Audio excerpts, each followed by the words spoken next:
السلام علیکم ورحمۃ اللہ وبرکاتہ۔ دوستو، حضرت سیدنا عمرو بن میمون رضی اللہ تعالی عنہ فرماتے ہیں کہ جس دن حضرت سیدنا عمر فاروق اعظم رضی اللہ تعالی عنہ پر حملہ کیا گیا اس دن میں وہیں موجود تھا۔ حضرت سیدنا عمر فاروق رضی اللہ تعالی عنہ نماز فجر کے لیے صفیں درست کروا رہے تھے۔ میں آپ رضی اللہ تعالی عنہ کے بالکل قریب کھڑا تھا۔ ہمارے درمیان صرف حضرت سیدنا عبداللہ بن عباس رضی اللہ تعالی عنہ حائل تھے۔ حضرت سیدنا عمر رضی اللہ تعالی عنہ صفوں کے درمیان سے گزرتے اور فرماتے کہ اپنی صفیں درست کر لو۔ جب آپ رضی اللہ تعالی عنہ نے دیکھا کہ صفیں بالکل سیدھی ہو چکی ہیں، نمازیوں کے درمیان بالکل خلا نہیں رہا اور سب کے کندھے ملے ہوئے ہیں، تو آپ رضی اللہ تعالی عنہ آگے بڑھے اور تکبیر تحریمہ کہی۔ آپ رضی اللہ تعالی عنہ کی عادت کریمہ تھی کہ صبح کی نماز میں اکثر سورہ یوسف اور سورہ نحل میں سے قرأت فرماتے۔ آپ رضی اللہ تعالیٰ عنہ نے پہلی رکعت میں کچھ زیادہ تلاوت فرمائی تاکہ بعد میں آنے والے بھی جماعت میں شامل ہو سکیں۔ ابھی آپ رضی اللہ تعالیٰ عنہ نے نماز شروع ہی کی تھی کہ ایک مجوسی غلام جو پہلی صف میں چھپ کر کھڑا تھا، اس نے موقع پاتے ہی ایک دو دھاری تیز خنجر سے آپ رضی اللہ تعالیٰ عنہ پر حملہ کر دیا۔ حضرت سیدنا عمر رضی اللہ تعالیٰ عنہ کی آواز سنائی دی کہ مجھے کسی کتے نے قتل کر دیا یا کاٹ لیا ہے۔ وہ مجوسی غلام حملہ کرنے کے بعد پیچھے پلٹا اور بھاگتے ہوئے 13 نمازیوں پر حملہ کیا، جن میں سے 7 شہید ہو گئے۔ ایک نمازی نے آگے بڑھ کر اس پر کپڑا ڈالا اور اسے پکڑ لیا۔ جب اس بدبخت غلام نے دیکھا کہ اب میں پکڑا جا چکا ہوں تو اپنے ہی خنجر سے خودکشی کر لی۔ جب حضرت سیدنا عمر رضی اللہ تعالی عنہ پر حملہ ہوا تو صفوں میں دور دور کھڑے اکثر نمازی اس حملے سے بے خبر تھے۔ جب انہوں نے حضرت سیدنا عمر رضی اللہ تعالی عنہ کی قرأت نہ سنی تو سبحان اللہ کہنا شروع کر دیا۔ حضرت سیدنا عبد الرحمن رضی اللہ تعالی عنہ نے آگے بڑھ کر نماز فجر پڑھائی۔ اکثر لوگوں کو نماز کے بعد واقعہ معلوم ہوا۔ حضرت سیدنا عمر رضی اللہ تعالی عنہ شدید زخمی ہو چکے تھے۔ آپ رضی اللہ تعالی عنہ نے حضرت سیدنا ابن عباس رضی اللہ تعالی عنہما سے فرمایا کہ اے ابن عباس رضی اللہ تعالی عنہ، معلوم کرو کہ مجھے کس نے زخمی کیا ہے۔ آپ رضی اللہ تعالیٰ عنہ باہر گئے۔ کچھ دیر بعد واپس آ کر بتایا کہ مغیرہ رضی اللہ تعالیٰ عنہ کے غلام ابو لؤلؤ فیروز نے آپ رضی اللہ تعالیٰ عنہ پر حملہ کیا ہے۔ آپ رضی اللہ تعالیٰ عنہ نے فرمایا کہ وہی غلام جو لوہار تھا؟ حضرت سیدنا ابن عباس رضی اللہ تعالیٰ عنہ نے جواب دیا کہ جی ہاں۔ حضرت سیدنا عمر رضی اللہ تعالیٰ عنہ نے کہا کہ اللہ عز و جل اسے غارت کرے، میری اس سے کوئی دشمنی نہیں تھی، بلکہ میں نے تو اسے نیکی کی دعوت دی تھی، میں تو اس کے ساتھ بھلائی کا خواہاں تھا۔ اللہ عز و جل کا شکر ہے کہ میں کسی مسلمان کے ہاتھوں زخمی نہ ہوا۔ پھر آپ رضی اللہ تعالی عنہ کو گھر لے جایا گیا۔ حضرت سیدنا عمرو بن میمون رضی اللہ تعالی عنہ فرماتے ہیں کہ ہم لوگ بھی آپ رضی اللہ تعالی عنہ کے گھر کی طرف چل دیے۔ لوگوں پر مصیبتوں کا پہاڑ ٹوٹ پڑا تھا، گویا اس سے پہلے کبھی ایسی پریشانی اور مصیبت سے دو چار نہ ہوئے تھے۔ لوگ آپ رضی اللہ تعالی عنہ کو تسلی دینے لگے، حضور آپ رضی اللہ تعالی عنہ پریشان نہ ہوں، آپ رضی اللہ تعالی عنہ کے زخم جلد ہی ٹھیک ہو جائیں گے۔ پھر آپ رضی اللہ تعالی عنہ کو کھجور کی نبیذ پلائی گئی، لیکن وہ آپ رضی اللہ تعالی عنہ کے پیٹ سے زخموں کے ذریعے باہر آ گئی۔ پھر دودھ پلایا گیا تو وہ بھی زخموں کے راستے پیٹ سے باہر نکل آیا۔ لوگ سمجھ گئے کہ اب ہم آپ رضی اللہ تعالی عنہ کی صحت سے زیادہ دیر تک فیضیاب نہ ہو سکیں گے۔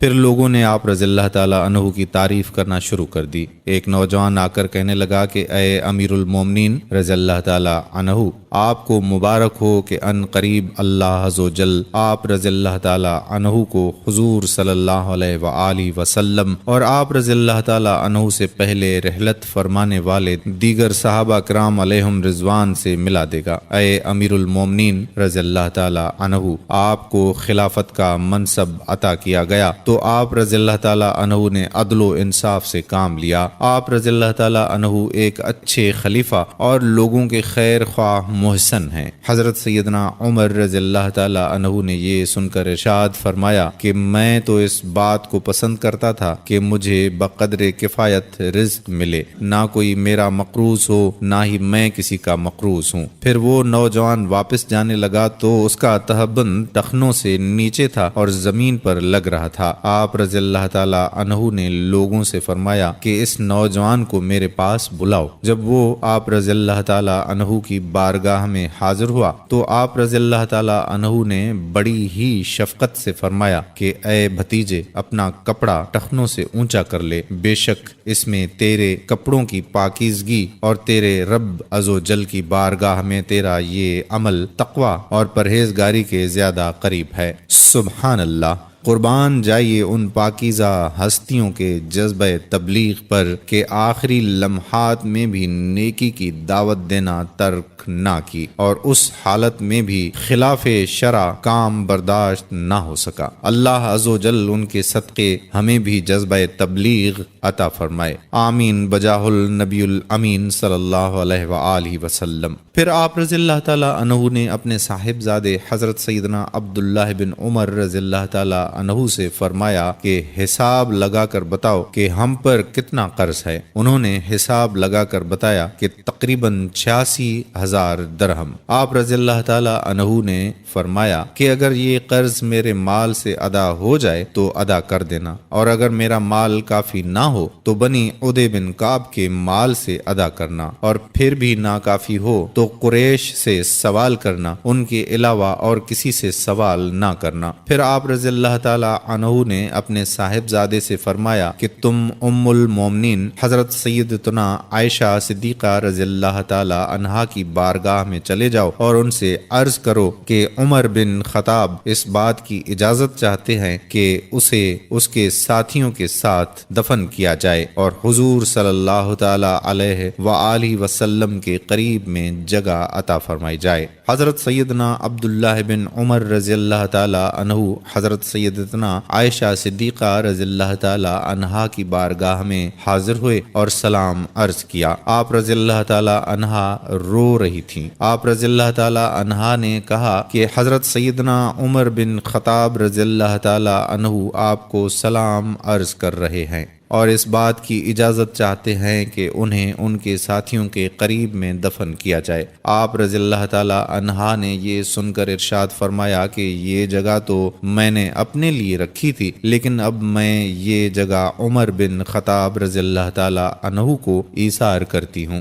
انہیں جا کر یہ خوشخبری سنا دو۔ چنانچہ حضرت سیدنا عبداللہ بن عمر رضی اللہ تعالیٰ عنہ اجازت لے کر واپس تشریف لائے۔ جب حضرت سیدنا عمر رضی اللہ تعالیٰ عنہ کو بتایا گیا کہ حضرت سیدنا عبداللہ بن عمر رضی اللہ تعالیٰ عنہ آ گئے ہیں تو آپ رضی اللہ تعالیٰ عنہ نے فرمایا کہ مجھے بٹھا دو۔ آپ رضی اللہ تعالیٰ عنہ کو سہارا دے کر بٹھایا گیا۔ آپ رضی اللہ تعالیٰ عنہ نے فرمایا کہ اے میرے بیٹے، کیا خبر لائے ہو؟ آپ رضی اللہ تعالیٰ عنہ نے عرض کی کہ حضرت سیدتنا عائشہ صدیقہ رضی اللہ تعالیٰ عنہا نے آپ رضی اللہ تعالیٰ عنہ کو اجازت عطا فرما دی ہے۔ آپ رضی اللہ تعالیٰ عنہ خوش ہو جائیں، جس چیز کو آپ رضی اللہ تعالیٰ عنہ پسند کیا کرتے تھے وہ آپ کو عطا کر دی گئی ہے۔ یہ سن کر آپ رضی اللہ تعالیٰ عنہ نے فرمایا کہ مجھے اس چیز سے زیادہ اور کسی چیز کی فکر نہیں تھی، الحمدللہ عز و جل مجھے میری پسندیدہ چیز عطا کر دی گئی ہے۔